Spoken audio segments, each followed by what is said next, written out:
Bonjour amis bassistes débutants et bienvenue pour ce tuto de Patrice Rushen Forget Me Nots. Alors c'est un morceau qui est très connu en slap.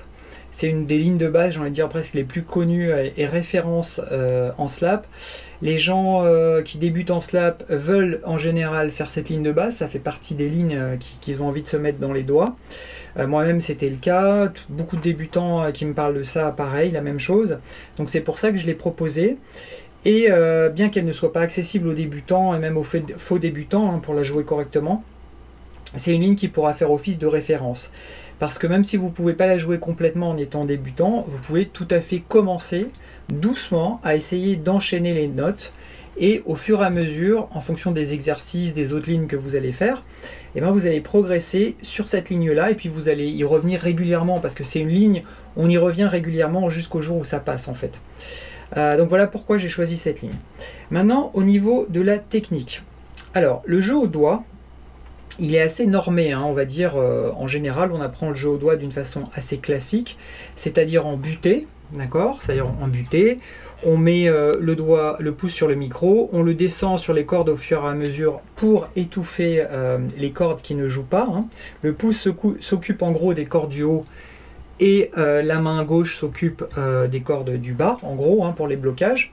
Voilà, c'est assez normé, voilà, il y a une façon d'apprendre qui est correcte, moi je trouve, et d'ailleurs c'est comme ça que moi je l'enseigne, et ça fonctionne très bien, parce que le jeu est très propre par la suite, sachant qu'il y a aussi d'autres façons de le faire, on est bien d'accord, mais en général, voilà, c'est assez normé, il y a une façon de faire. Le slap c'est quand même différent parce qu'il y a différentes façons de faire vibrer, de faire claquer ces cordes et il faut s'essayer à plusieurs de ces façons pour s'en rendre compte.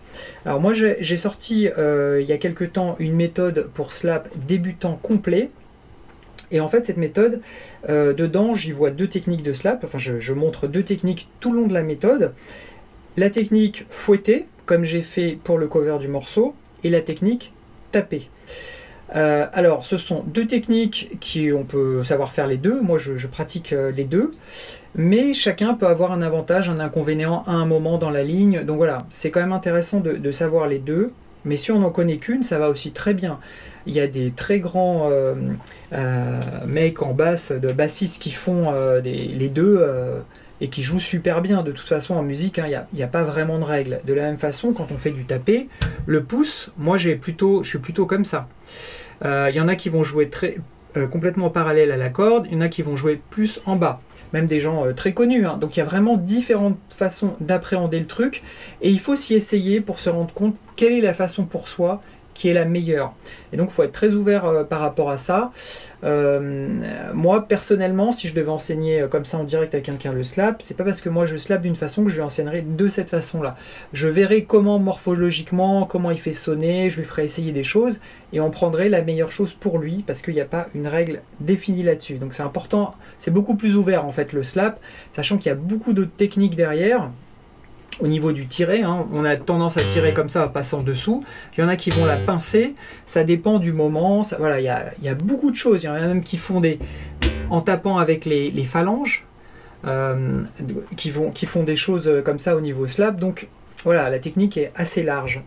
Et ça c'est important que je le dise pour ceux qui me verraient faire du fouetté et qui pourraient se dire ouais mais si moi je fais du tapé, est-ce que ça pose un problème? Non, il n'y a pas de problème, on peut faire du tapé avec le sens qu'on veut au niveau du pouce. L'important c'est que ça sonne et qu'on arrive à faire sonner son slap sans des bruits parasites dans tous les sens. Parce que comme c'est une technique avec plus d'impact que le jeu au doigt qui est plus doux on va dire, on peut tirer comme un malade, mais je veux dire le slap comme on va fouetter ou taper la corde et tirer, et ben ça fait énormément vibrer tout le reste.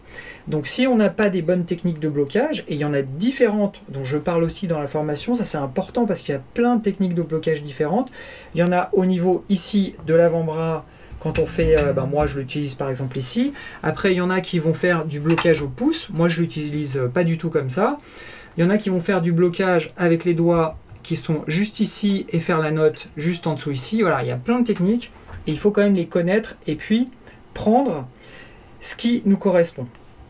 Ok, voilà, ça ce sont les choses assez importantes.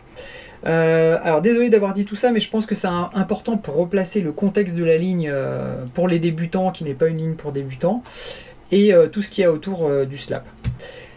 Donc moi je vais continuer à en fouetter, si vous y arrivez à en taper, c'est nickel. Je vais essayer de vous donner le maximum d'informations au niveau des blocages, etc. pour que vous compreniez la difficulté du truc. Ok? Donc, la première chose à faire quand vous prenez une ligne de basse et que vous y allez vraiment, c'est déjà apprendre à la jouer sans métronome, sans batterie. D'accord? Ça veut dire déjà faire rentrer la ligne de façon, on va dire, naturelle, sans stress rythmique. Parce que si vous mettez tout de suite un stress rythmique, ça va prendre plus de temps, parce que vous allez vouloir et vous caler et apprendre la ligne, et quand on est débutant, c'est pas évident. Donc il vaut mieux d'abord apprendre la ligne sans stress rythmique, ensuite mettre le rythme, et là on commence à se caler sur le rythme au fur et à mesure que ça tourne. Ça c'est un conseil qui est très important. Moi-même je le fais encore aujourd'hui, hein, j'apprends d'abord ma ligne comme ça. Alors pour commencer, on y va direct, enfin direct, ça fait 6 minutes que je parle. Hein. Alors les premières notes en fait, ça va être la tonique et son octave, et ça fait. Donc ça va être le fa dièse ici, et le fa dièse aussi, mais à l'octave, donc avec le petit doigt, et ça va faire. D'accord?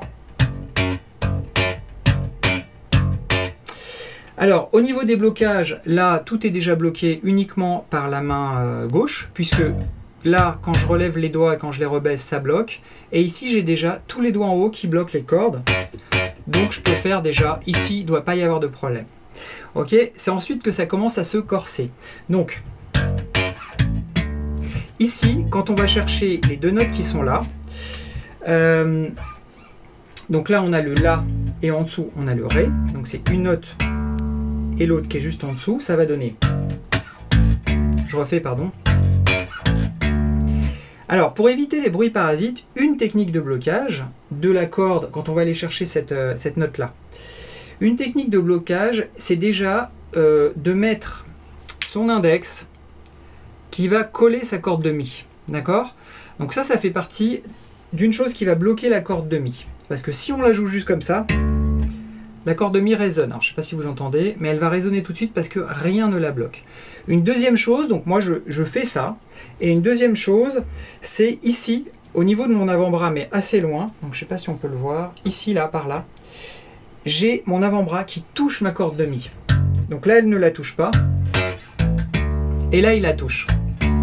Alors c'est très fin, c'est une sensation qu'on a en fait de toucher ou pas et de bloquer avec son avant-bras à force de jouer. Donc c'est pas quelque chose qui est forcément donné. Et d'ailleurs, ne vous souciez pas trop des blocages de cordes quand vous êtes débutant en slap, parce que sinon vous n'allez pas vous en sortir. Essayez de vous soucier que chaque note que vous faites sonne, d'accord? Et ensuite, sur des petits patterns de 3-4 notes, là vous essayez de rajouter les blocages de notes. Mais déjà, essayez de bien faire sonner chacune des notes. Ok? Donc on va chercher fa dièse, son octave, le la, puis le ré. D'accord? Ça fait. Et ensuite on va chercher octave du ré et on revient sur le ré. Ça fait. Je recommence. Encore. D'accord, j'essaie de faire doucement. Pardon. Ok.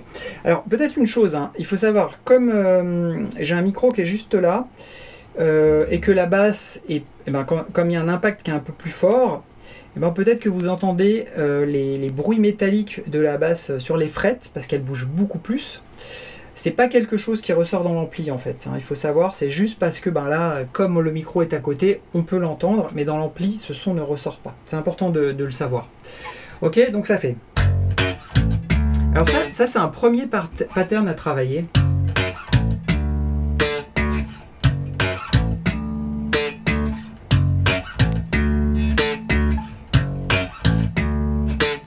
Accessible aux débutants. D'accord, je recommence. Encore une fois. Ok. Une fois que vous avez fait, vous arrêtez la note, d'accord, donc vous bloquez toutes les cordes. Et vous allez chercher ici le Mi, et ça fait. D'accord? Donc, regardez mes doigts. Vous voyez, les doigts ici, là, ils collent la corde de Mi, la grosse corde de Mi, d'accord? Et avec moi, mon annulaire, j'appuie sur le Mi, d'accord? Voilà. Vous pouvez appuyer avec le petit doigt aussi. Là, j'appuie moi avec mon annulaire sur le Mi, et en plus, j'ai mes doigts là. Ce qui fait que quand je vais faire, j'ai un bruit qui est propre, d'accord? Dès que le son s'arrête, on n'entend pas de bruit parasite, ok? Ok, donc ça fait. D'accord? Ici, il y a un glissé. Donc on va chercher le Mi. 2 fois, pardon. On bloque la note et on retape une fois pour faire un glissé. Ok, ça fait. Ok? Une fois qu'on arrive là, on fait le glissé. On va aller chercher. On va chercher ici le Si. Et une fois le Si, et ensuite on va faire 3 notes piquées avec le Do dièse, d'accord? Moi petit doigt, ça fait.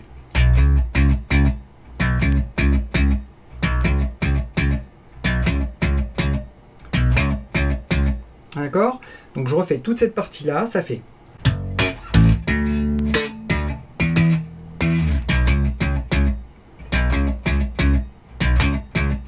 Ok? Et ensuite on va faire un hammer avec le Mi et le Fa dièse.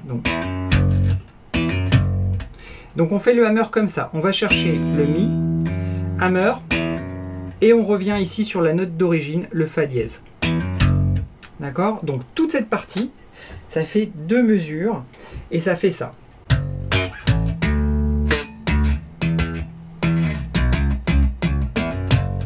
Ok, donc il n'y a pas de rythmique, hein, je ne suis pas hyper calé, mais c'est ce que ça donne.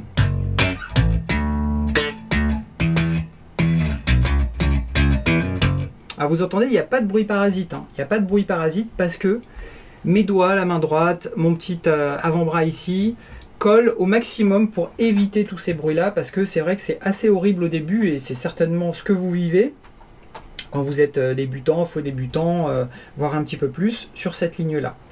Une fois qu'on a joué cette partie, il y a la deuxième partie qui fait encore 2 mesures et on aura la tourne complète de la ligne. Donc la deuxième partie, ça commence pareil, ça fait. D'accord? La même chose, sauf que là on va faire un truc qui est compliqué qui fait. D'accord? Donc ça fait. Et cette partie elle est difficile. Ça veut dire que là il va falloir mettre, pour s'entraîner à ça, on le fera tout à l'heure, il va falloir mettre par exemple drum beat à une certaine vitesse et puis caler son doigt de plus en plus vite. Parce que pour arriver à la vitesse originale de 113 ou 114 BPM, ce sont des doubles croches, il faut commencer là à avoir une main qui est assez fluide. Parce que dans le morceau, en tout cas moi ce que j'entends, c'est qu'il fait vraiment, il tape sur chacune de ces notes là. Alors, on peut un peu tricher en faisant des hammers, mais ça donne pas du tout le même effet. D'accord? Il y en a qui vont faire. Ça donne pas le même effet. Ça va pas être pareil que.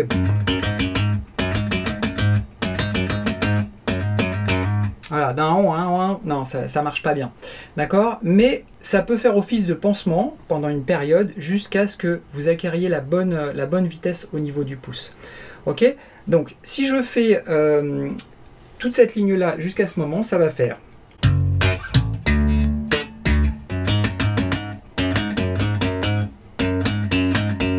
Je recommence. Alors, vous voyez, en tapé, pour faire ça, c'est compliqué. C'est pour ça que le fouetté a un gros avantage sur le tapé. En tout cas, moi, je trouve, surtout sur les 2 cordes, c'est qu'on va garder un volume sonore. Alors il y en a qui arrivent très bien à faire comme ça, mais si vous vous y essayez sur ces 2 lignes à la fin, sur ces 2 cordes pardon à la fin, c'est vraiment pas évident de faire vraiment un son propre et qui ressort du même volume que les cordes du dessus. alors qu'en fouetté, on arrive à garder un volume sur les 4 cordes assez facilement, parce qu'elles sont fouettées, on n'a pas besoin de faire un gros effort. Par contre, en tapé, il faut faire quand même un effort plus important. En tout cas pour moi, hein. Il y en a pour qui peut-être c'est hyper facile. Moi, c'est un truc qui n'est pas évident.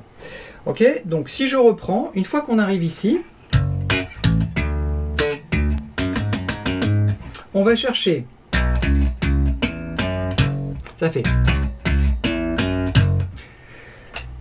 le Do, le Si, Do dièse, 2 fois en piqué.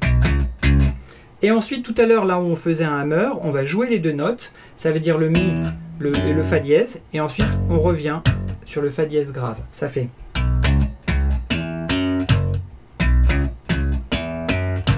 D'accord?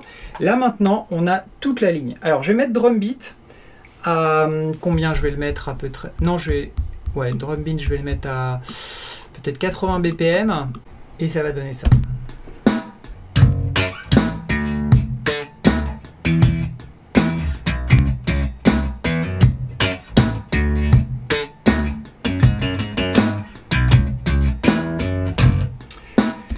Alors il y a une chose importante tout à l'heure en fait, dans cette partie-là. En fait, vous pouvez voir mes 2 doigts qui se lèvent à chaque fois.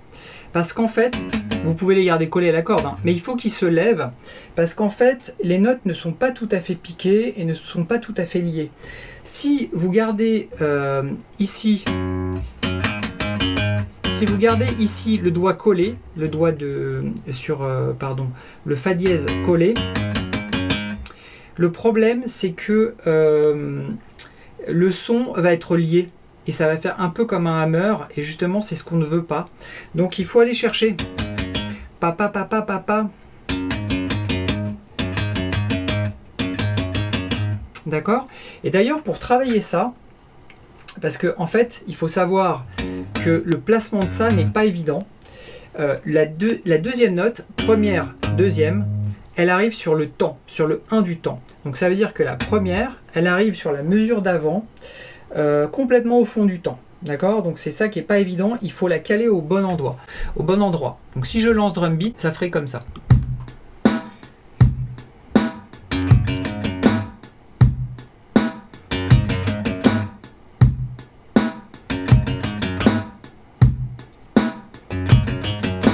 Si je la fais au doigt,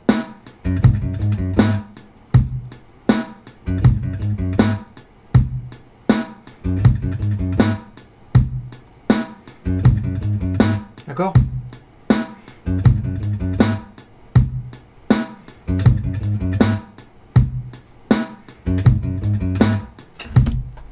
Voilà, je l'ai fait au doigt parce qu'il y a moins de bruit de métal en fait par rapport au micro. Donc là, je trouve qu'on entend mieux. Et ce qui est important, parce qu'il y a 2 phases, hein. Il y a le côté technique pour choper la vitesse, mais il y a aussi le placement au bon moment. Donc ça, il faut vraiment ressentir. Hein. C'est vraiment un ressenti, je ne compte pas. Hein. C'est un ressenti au moment où on veut amener le truc. C'est corporel, hein. C'est vraiment à l'intérieur. Et pour ça, il faut la faire tourner. Encore une fois, hein, je dis un peu toujours les mêmes choses, mais pour ceux qui arrivent, c'est très bien. Il faut faire tourner ce truc dans la tête et chanter la ligne en tapant des mains. Ok? Comme ça, ben, ça va vous permettre justement de pouvoir passer cette ligne. Voilà. Alors, si vous avez des problèmes de blocage, etc., et que vous sentez beaucoup de bruit parasite, ce qu'il faut faire, c'est jouer tout par séquence. Par exemple, juste cette première partie. Pardon.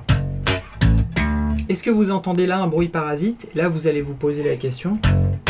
Ah, donc là, vous allez chercher pourquoi, comment, à quel endroit. Voilà, c'est en faisant petit à petit que vous allez avancer. Une fois que vous avez trouvé l'endroit, vous allez chercher la façon de bloquer ce bruit parasite.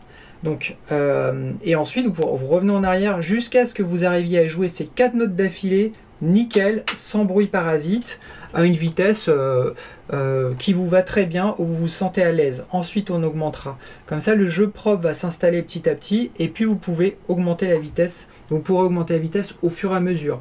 Donc, par exemple, vous faites juste ces 4 premières notes. Et ensuite, vous allez chercher les notes suivantes.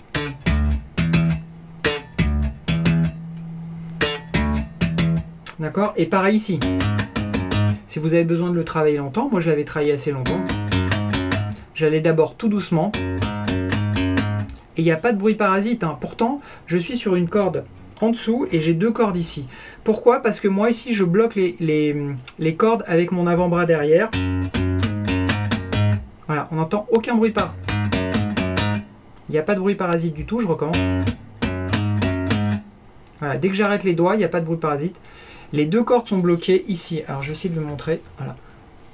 Ici, là, mon avant-bras, il touche les 2 cordes. D'accord? Alors il y en a d'autres qui vont plutôt faire comme ça.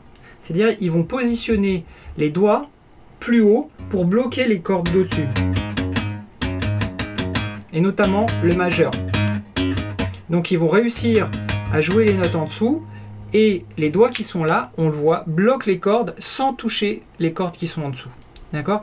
Alors voilà, tout ça c'est des trucs de sensation. C'est vraiment de la sensation au niveau corporel, où vous sentez l'instrument, les cordes.